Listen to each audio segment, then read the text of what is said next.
5 bells. Stand by all stations. Attention, all districts. A 5-alarm fire. 5 bells move in immediately. That's it. Let's roll. Let's go. Firefighters.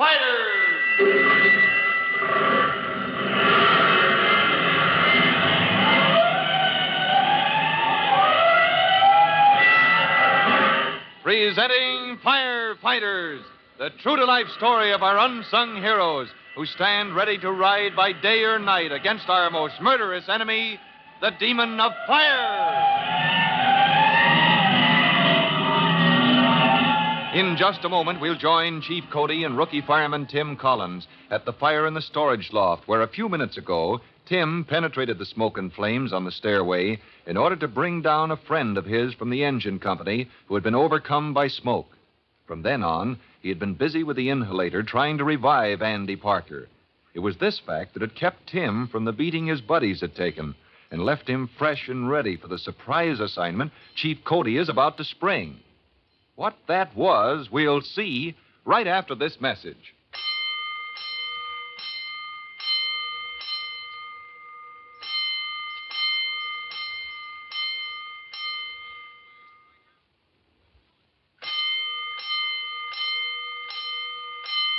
Let's go, firefighters. Let's join Chief Cody and rookie fireman Tim Collins near the rescue company truck, where Tim is putting away the inhalator used to revive his friend Andy Parker, who had been overcome by smoke. For the moment, Tim had completely forgotten a question in his mind since he arrived at the fire. Why had the chief indicated it was dangerous to use water on the bales of rags burning on the second floor? But he's about to be reminded of it in a very personal way, as Chief Cody said. With that back wall blazing up there, we've still got a fire on our hands, as Lieutenant Dillon here can tell you. That's only too true, Chief. Yes, but I don't understand, sir. The lieutenant ordered his men out of the first floor, and you said the rescue company would be out those windows and down the ladders soon. That's right, Tim. Well, then, may I ask, sir, who's going to relieve them? You and me, Tim. I hate to ask you, but you and I are about the only ones who've had it easy so far. Well, sure, sir, but why should you? Well, this is a job I wouldn't ask anybody else to do. But the job must be almost done, Chief. If the fire's out in those bales of rags up there, that means tons of water have already soaked that room down. That's the danger, Andy. Remember our talk, Tim? Well, yes, sir, but nothing happened, Chief. How can you say using water on this fire was dangerous, sir? By now, those bales of rags have soaked up 3 times their normal weight in water. Chief Cody checked with the building inspector, Collins. That's a terrific load for that floor to bear. Oh, yes, that room was piled high with bales and... Oh, I get it. Using water has made it possible that floor might collapse under the weight. That was the chance we had to take from the beginning. No one can say how the fire has weakened the floor structure. That's the chance we have to take. It's kind of ironic, isn't it, Tim? That water, not fire, may endanger our lives. That's the chance somebody has to take now. We'll take it in our stride, Chief, whenever you say the word. You'll need another man, won't you, Chief Cody? To handle the hose from the ladder, yes. The lieutenant... If Lieutenant Dillon will pardon me, I wasn't thinking of him, sir. Great Scott, Andy. You came within an inch of losing your life a few minutes ago. If it hadn't been for Tim Collins here... Well, that's why I'd kind of like to tag along now, sir. 2 men can't handle a situation like you've got on the second floor. I owe Tim a favor. I can't order any more men. I'm volunteering, sir. Well, I don't know. What do you say, Lieutenant? I think Andy's out on his feet and he doesn't know it. Oh, gosh, sir, I've spent half my time at this fire unconscious. Don't you think I've had enough rest? I'm fresher than Collins any day. That's a fact, sir. And Chief would have me polishing grass, Andy, if I put up half this argument, pal. Okay, Andy, you win. Come along, both of you. And no more wisecracks. You save your strength for what's ahead. You'll need it. A moment later, Tim and his friend Andy Parker follow the chief up the ladder and climb over the sill into the second floor of the loft. Heavy, solid masses can be dimly seen. They are the bales of rags so wet down and sodden as to be hardly recognizable. The 3 men slosh their way through ankle-deep water, following the hose right up to the nozzle where a group of exhausted rescue company men are playing at stream on a blazing wall at the far end. Then, one by one, the tired firemen stumble back toward Lieutenant Dillon at the window and down the ladder, until only the chief and the 2 younger men are left.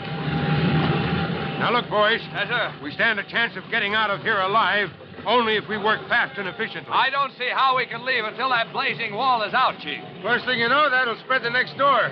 What can we do, sir? Well, listen to me, and I'll make firefighters out of you yet. Now, hang on to that nozzle, Tim. Yes, sir. And Andy, go back a few yards and drag this hose forward. Right. It's pretty hot where we are, Chief. You think we can work our way any closer to the fire? I do. We'll crawl right up on top of it and give it everything we have. Lieutenant, get some men on that ladder with you. Feed us as much line as you can. I've got some slack, Chief. We can move a few yards ahead right now. Good. All right, Tim, tug. Tug. That's it. Now we're moving up. Yes, sir. A little too close for comfort. Some of those bales are still ablaze up ahead. A lot of smoke. We'll take care of that, son.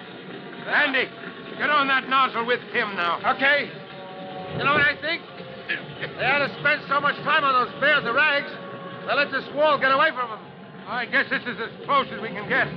No. Crouch down. Never mind the water. We'll crawl still closer. Crawl, Chief? Yeah. The water's so deep on the floor, I can practically swim. I can't say I like the looks of it after you told me the danger of those bales soaking it up, Chief. We're going to be out of here before you know it, Tim. Yes, sir. Now open the control valve in that nozzle full. Yes, sir. Hang on to it, though, you two. It'll kick like a steer. Wow! How do you like that pressure, Tim? Never mind the equipment, boys. Swing the stream over to the left a bit. Yes, sir. You see where that solid sheet of flame seems to be reaching out for us? Yes, sir. I got you, Chief. Come on, Andy. Let's hit it. That's it. Don't hold it there now, Tim. Let's get rid of some of this smoke. Aim her toward the ceiling now. Tim. That's it. Higher. Brother, that spray coming back down on us now sure feels good. Yeah, it was getting kind of hot. Now hold it there a minute. Yes, sir. It'll cool the ceiling. Yes, sir. Lower the temperature of the air and gases. Give us a chance to move in still closer. I knew there was a catch. The Chief was full of tricks. Come on, Andy. Drag the line up closer and we'll hit the heart of that fire again. You've got it, son. You pick your own time. Yes, sir. Okay. I bring that stream down off the ceiling with me, Andy. Right. And it right into the middle of it again. That's it, boys.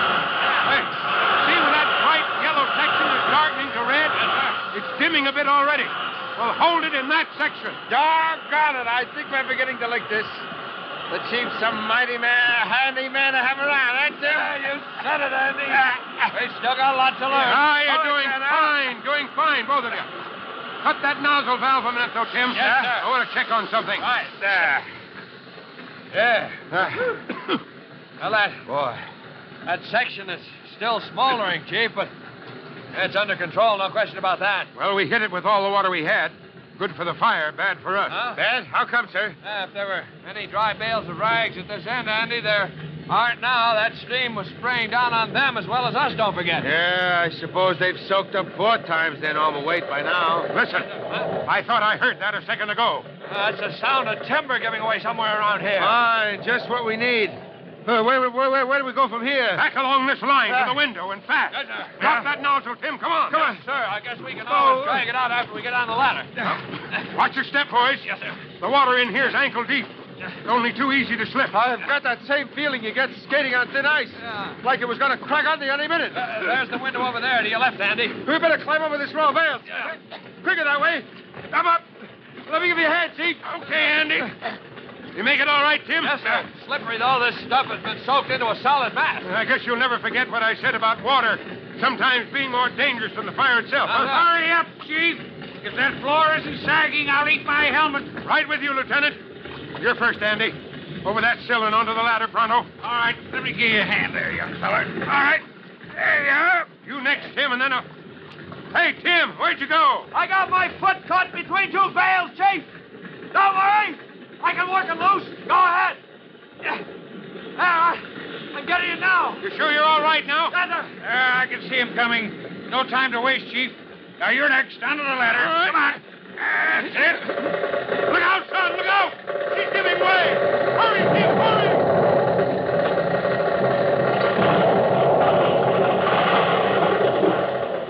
Before the horrified eyes of Chief Cody and the lieutenant clinging to the ladder outside the building, the floor within gives way under the tremendous weight of the water-soaked bales. They stare dully through the window at empty space within. The back wall gave way. I think the floor broke through first. The weight of the bales, the heavy timbers, the masonry, it's all plunged down through the street floor. And in that rubble down there below, buried under the weight of it. Poor Tim. And he went down with it. Yeah. Clear to the basement. Now he's buried. Buried under tons of this stuff. As Chief Cody stares at the ruins of the collapsed building, he hates to think what has happened to Tim. He knows in his heart how slim the chances are for any human being to remain alive under the tons of heavy material that must have buried Tim Collins. To learn what happened, be sure to be on hand for your next exciting episode of The Firefighters. In just a minute, Chief Bob Cody will tell you, boys and girls, how you can help the firefighters in your own town. But right now, let's listen to this message. And now, Fire Chief Cody with a word for the Firefighters Brigade. Chief Cody. Hello, boys and girls. I'd like to talk for a moment to those of you who have gas heaters in your home, or perhaps what they call gas logs in your fireplace. Never take a chance of creating your own gas chamber. Don't close a room up completely when you're heating with gas. It's always wise to keep a window open slightly. Or if you'll remember that, you'll reduce any chance of accident.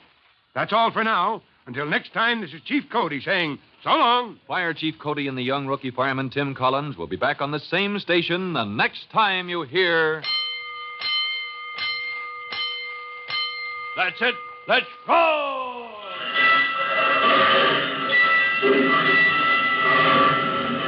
Let's go! Firefighters! Firefighters is a copyrighted feature of William F. Holland Productions.